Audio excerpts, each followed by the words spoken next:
our next session of proximity sensors.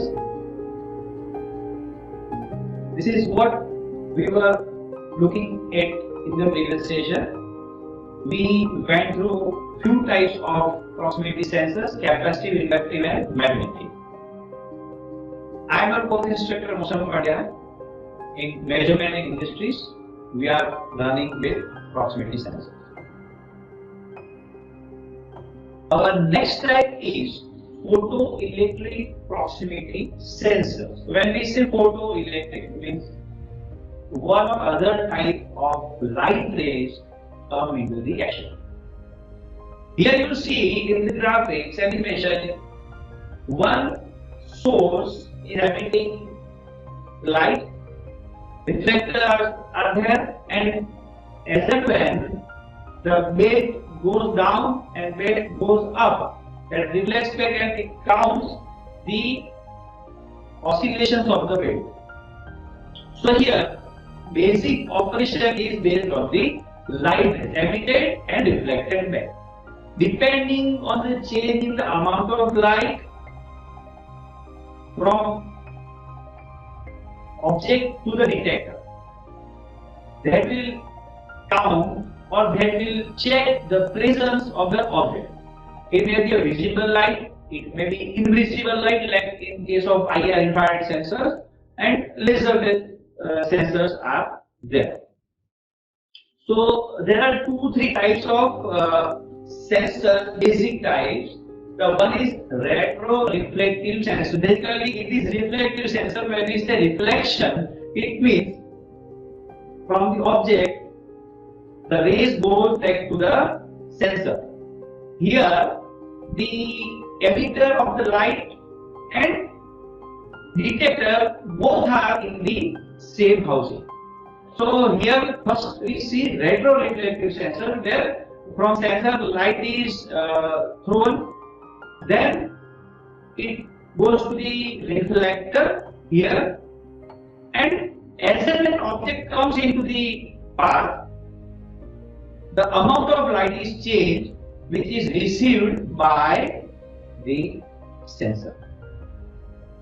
Here I am giving you a little bit more detail that emitting a beam of light that is shining, the object is coming, and some physical housing structure is required. Like so, within the one structure, emitter and detector both are present. Here, emitter means light emitting source, and detector means light detecting source. Another is diffuse reflective sensor. So the difference is here, when light is emitted from the source, it goes into the atmosphere, doesn't come back. But as and when object comes in between, now you see the diagram here, from the object, the part of light is reflected back. So this is diffuse reflective sensor. Let us see a few examples of this. A ball is coming, otherwise the light is going into the atmosphere, and when ball comes into the detection area, it is identified by the sensor.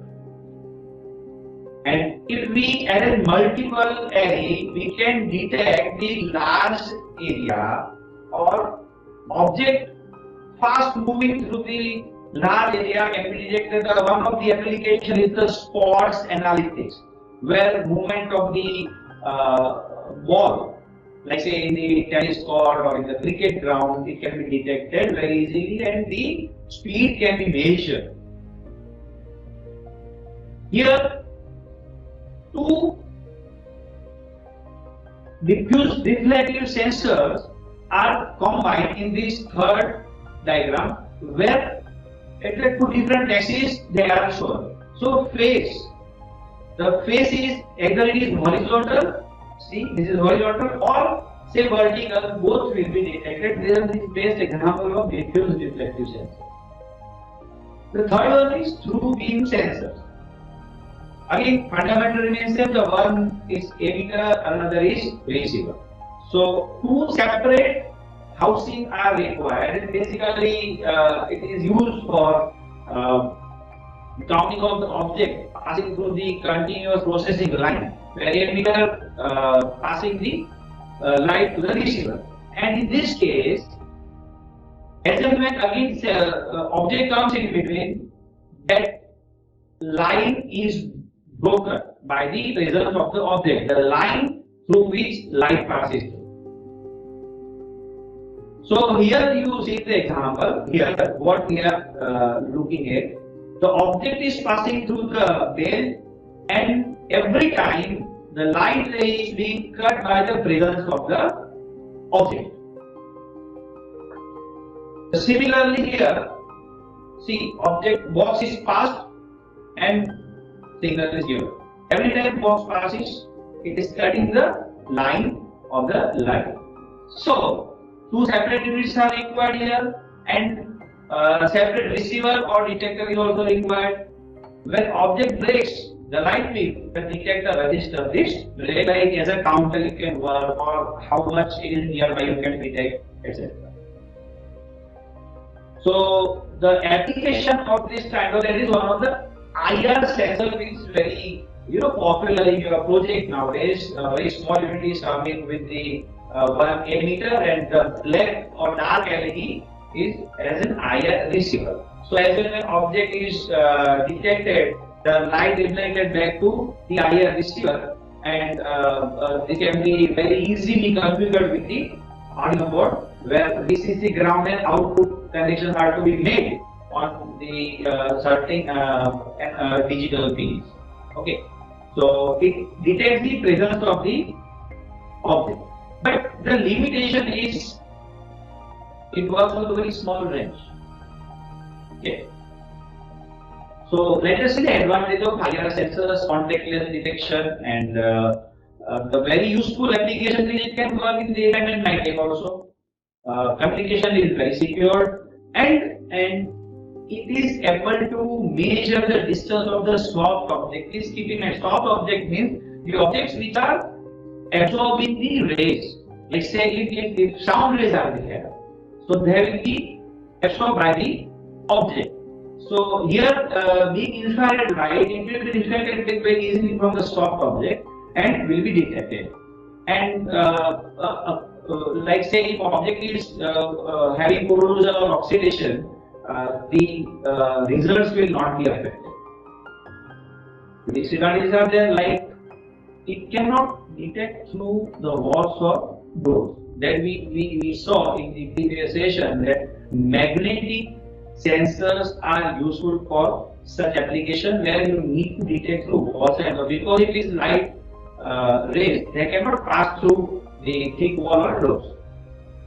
And always it is required line of sight action.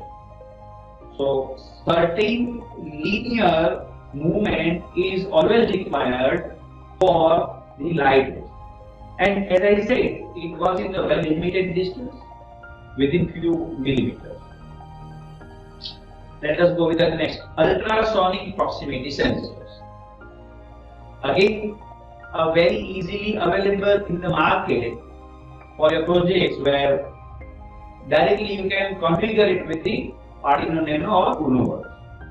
And the one of the best application we have seen is the parking assistance system in the automatic vehicles or automobiles, which we see. Even it is used in the water filling plants.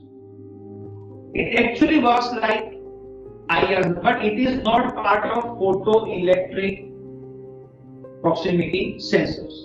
Okay, here because it doesn't emit the light rays, it emits the sonic waves, sound waves, which are beyond the capacity or beyond the range of the human ear that can detect. And it counts the time taken to send the rays and coming back, and it will be calculated on the basis of the time taken by the sound waves coming back. So again, advantage is contactless, and the best part is not affected by the object colors and transparency. See, IR sensor, in case we saw previously that light rays are absorbed by certain colors. Even in case of transparent object, IR would not be useful. So here the solution is ultrasonic sensors. Even it is less affected by the external environmental condition, and even in dark environment it can work, low current consumption, and compared to inductive capacitor and IR sensor, it has much higher. It has much higher range. Like say up to, it can measure up to 1 meter distance. Okay. Disadvantages are also there. It cannot work in the vacuum. It cannot work in the vacuum since they are sound waves. So always we know sound waves always require a medium to flow. And again, soft objects, like say it may be a cloth, it may be curtain, it may be a sponge material.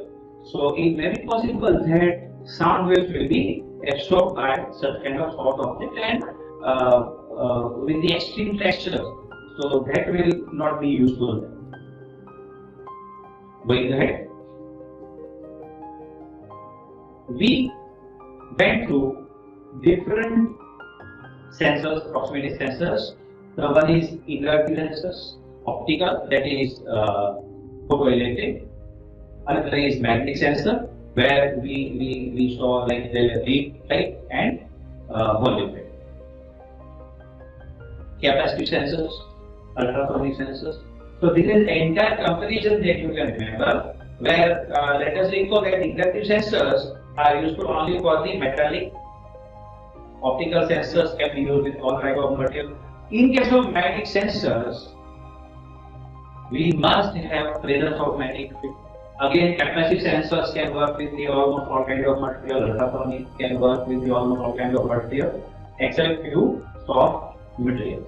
Now, if you look at the operating range, so inductive has 50 mm or below, and capacitive are also 50 mm or below. Magnetic transducers, like being the limitation to the actual state of the magnetic field, it can work up to 80 millimeters, and again optical transducers up to 100 millimeters, and ultrasonics they can use up to 50 meters.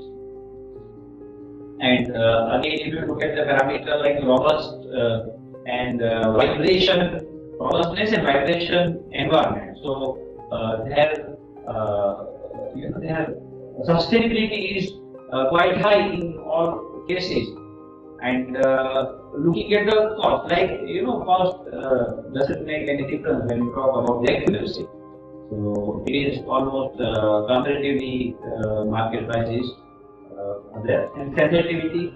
So inductive sensors are sensitive to surrounding material. Optical sensors, like optical is when you talk about photoelectric sensors. So they will be affected by the dust and oil and the shapes of the object. If you talk about the volume effect and rain type, so another magnetic field will disturb. So they are sensitive to external electromagnetic fields, which are, you can say, stray magnetic fields. Capacitive sensors are affected by the humidity and vapors. And ultrasonic sensors are affected by the airflow and temperature variation, because in ultrasonic we talk about the sound waves transfer. So this is one approximate comparison among all types of sensors that we have seen. And here we finished with the topic proximity sensors here. We did it in two parts. Please go through it. And in the description, some 7-8 questions are given. Please solve them. It will be useful to memorize the entire session. Thank you so much. We will meet in the next session.